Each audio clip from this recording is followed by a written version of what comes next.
പാലക്കാട്ടെ കോൺഗ്രസിൽ രാഹുൽ മാങ്കൂട്ടത്തിൽ MLA സ്ഥാനം രാജിവെക്കണമെന്ന ആവശ്യം ശക്തം. രാഹുൽ മാങ്കൂട്ടത്തിന് വീഴ്ച സംഭവിച്ചതായി DCC പ്രസിഡന്റ് A തങ്കപ്പൻ പറഞ്ഞു. അതേസമയം രാഹുലിന് സംരക്ഷണം ഒരുക്കുകയാണ് ഷാഫി പറമ്പിൽ പക്ഷം.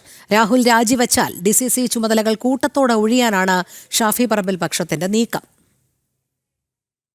പാലക്കാട്ടെ DCC general secretary VK Sreekrishnan, youth Congress സംസ്ഥാന സെക്രട്ടറി MP സുബ്രഹ്മണ്യൻ, INDUC നേതാവ് വിനോദ് കല്ലായി, യൂത്ത് കോൺഗ്രസ് മുൻ ജില്ലാ ജനറൽ സെക്രട്ടറി വിനോദ് പട്ടിക്കര.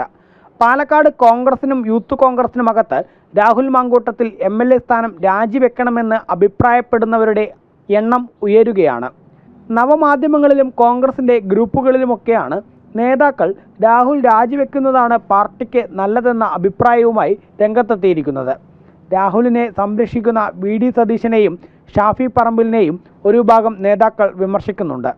നിലപാടുകൾ കടുപ്പത്തിലാവാമെന്നും രാജാവ് നഗ്നനാണ് എന്നും ഉൾപ്പെടെയാണ് സതീഷിനെതിരെയുള്ള പരോക്ഷ വിമർശനങ്ങൾ. അതിനിടെ DCC പ്രസിഡന്റ് A തങ്കപ്പനും രാഹുലിന് വീഴ്ച പറ്റിയെന്ന് പറഞ്ഞു. ജനപ്രതിനിധികൾക്ക് ഒരു കരുതൽ വേണമെന്നുള്ളത് സത്യമാണ്, അല്ലാണ്ട് മറ്റൊന്നും തെറ്റാണെന്നും പറയാൻ കഴിയില്ല. അദ്ദേഹം വ്യക്തിപരമായിട്ട് ഫേസ്ബുക്കിലിട്ട് പറഞ്ഞാൽ അതിലങ്ങനെ ഒരു ഇതായിട്ട് കണ്ട കാര്യമില്ല, എൻ്റെ ശ്രദ്ധയിൽപ്പെട്ടിട്ടില്ല. എന്നാൽ രാഹുലിന് സംരക്ഷണം ഒരുക്കാനുള്ള ശ്രമത്തിലാണ് പാലക്കാട്ടെ ഷാഫി പറമ്പിൽ പക്ഷം. ഇതിന്റെ ഭാഗമായി KPCC ജനറൽ സെക്രട്ടറി C ചന്ദ്രൻ ഉൾപ്പെടെയുള്ള ഷാഫി പക്ഷത്തിലെ നേതാക്കൾ അടൂരിലെത്തി രാഹുൽ മാങ്കൂട്ടത്തിലുമായി കൂടിക്കാഴ്ച നടത്തി. രാഹുൽ രാജിവെച്ചാൽ തങ്ങളും രാജിവെക്കുമെന്ന സമ്മർദ്ദമാണ് ഷാഫി വിഭാഗം ലക്ഷ്യമിടുന്നത്.